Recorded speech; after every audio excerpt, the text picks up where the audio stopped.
Welcome back to Boss Economics World, your go-to channel for uncovering the truth behind global economic trends with a healthy dose of wit and realism. Today, let's dissect something that's been sending shockwaves through global markets once again, as if we didn't have enough déjà vu from 2016 to 2020. Donald Trump, yes, he's back, reigniting his favorite pastime, tariffs. In his recent social media posts, he announced a fresh set of tariffs, 10% on Chinese goods, and a whopping 25% tariff on Mexican and Canadian imports. Now, we've seen this script before, right? It's his classic, America First, agenda, but let me tell you, folks, this is about as first as watching a race where everyone trips over the starting line. What are the real economic implications? Grab a seat because we have a lot to unpack here for both our audience of everyday economic enthusiasts and seasoned financial professionals. Let's dig deep into what these new protectionist policies mean, on the surface and at the structural level, and how they could throw a wrench in the global economy, hitting key sectors like a truck. We'll analyze the direct implications for various industries, regions relying heavily on trade with the US, currencies, and the wider financial markets. Spoiler alert, it looks like more volatility ahead. First, consider the very predictable market responses when Trump throws a tariff-shaped grenade into the global financial pool. He talks tariffs, and bam, the dollar rallies while Asian markets tank. The Bloomberg Dollar Spot Index shot up by as much as 0.7%, while major Asian indices like Japan's Nikkei and Australia's ASX fell. By the way, this isn't merely a knee-jerk reaction, folks. This is years of learned market behavior from how Trump manipulated trade during his first term. Protectionist rhetoric equals a stronger dollar because it stokes capital inflows as investors seek safety in dollar assets. The result? Currencies tied to commodity exports and trade with China, such as Australia's and New Zealand's dollars, both plunged over 1%.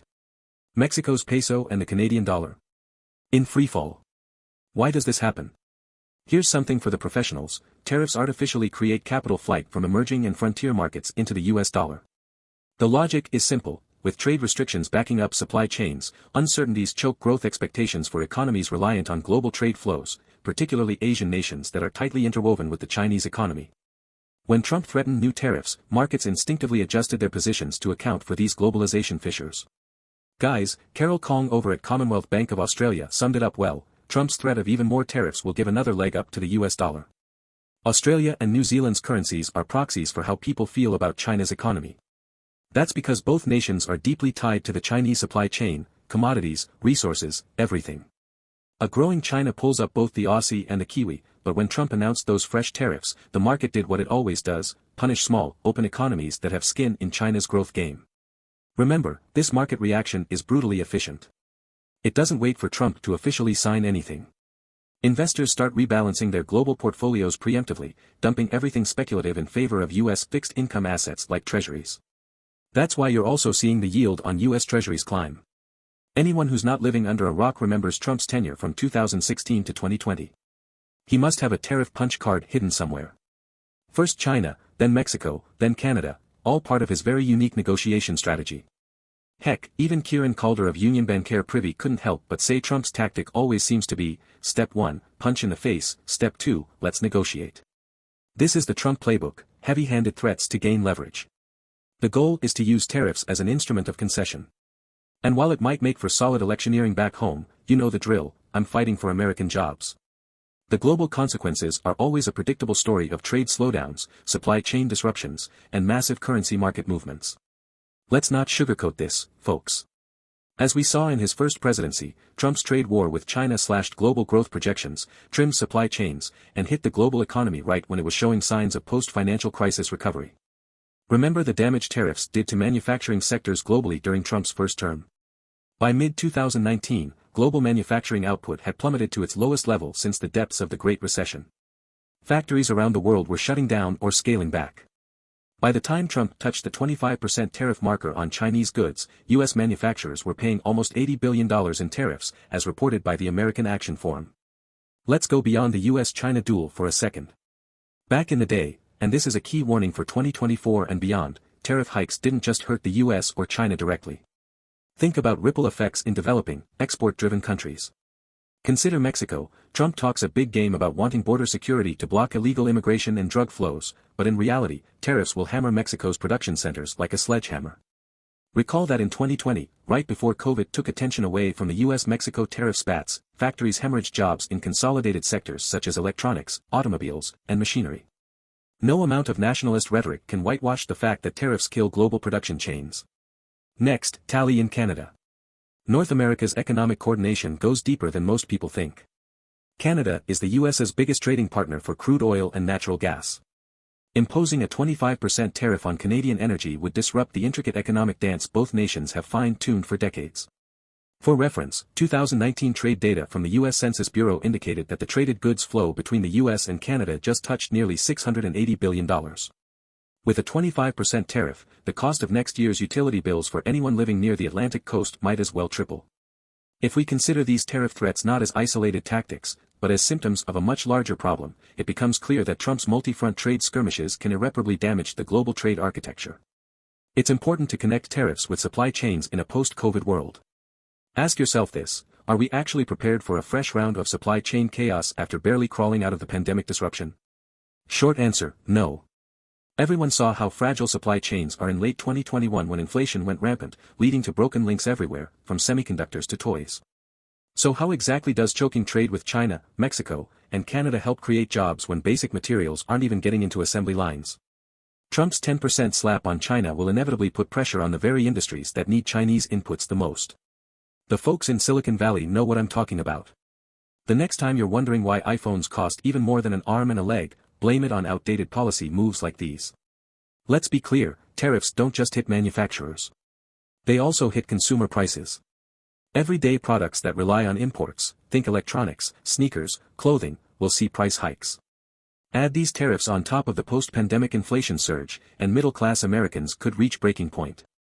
But wait, weren't the Fed and economists across the board trying to deal with those pesky inflation figures since 2021? So, Trump's strongman play not only adds tariffs, but indirectly adds another pressure point on the Federal Reserve to keep raising interest rates. Sounds like the old inflation hawk versus growth dove battle just got a very hostile catalyst. Now, let's switch over to the professionals flying higher than the macro clouds. Trump's tariff strategies double as rocket fuel for a stronger dollar, turning up pressure on developing countries to repay their debt. Every time Trump pushes that America First agenda, it creates chaos abroad. What does chaos do? Drive capital toward safe haven assets. And let's be honest, the US dollar is still king. According to recent data from the International Monetary Fund, IMF, developing market debt reached an all-time high of $98 trillion in 2023. A rising dollar, triggered by US protectionism, makes it even harder for emerging markets in Africa, Southeast Asia, and Latin America to service their debt, let alone attract investment. This is why emerging market currencies like the South African rand or Brazilian real immediately wobble whenever the US dollar so much as sneezes. But here's where it gets ironical, people. While the dollar gets stronger after a tantrum-filled tariff strategy, don't you feel a tug toward de-dollarization? BRICS nations, Brazil, Russia, India, China, and South Africa, have been increasingly vocal about the need to reduce their dependence on the US dollar in global trade. Why? Because every time Trump, or any US leader with protectionist tendencies, manipulates the global economic playing field through tariffs, they indirectly provoke conversations about de-dollarization. In recent years, we've seen some remarkable moves from the BRICS bloc and their allies. China has been leading discussions around a BRICS common currency, one that could potentially serve as a reserve alternative to the dollar. Russia and China have already been transacting in rubles and yuan for energy deals, trying to build liquidity outside the traditional US-dominated system.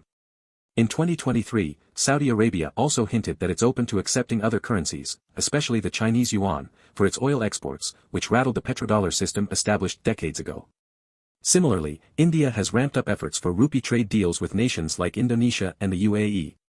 So, while the rage over Trump-induced tariffs might boost the US dollar in the short term, it accelerates the long-term global shift away from dollar dominance, especially as the countries bearing the brunt of US trade policies seek more control over their economic futures.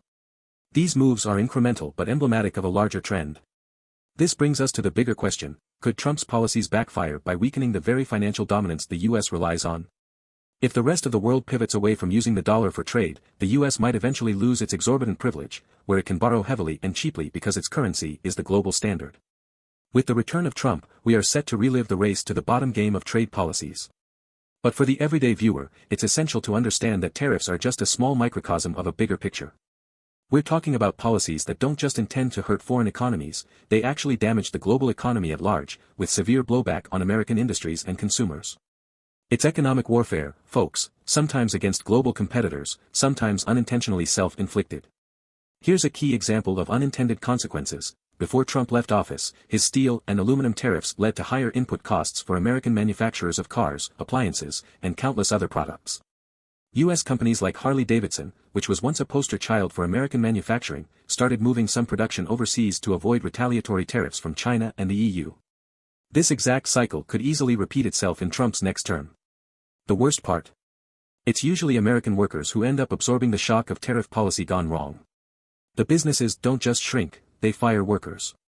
The IMF estimated during Trump's first trade war that 300,000 jobs were lost or uncreated due to tariffs and related retaliatory measures.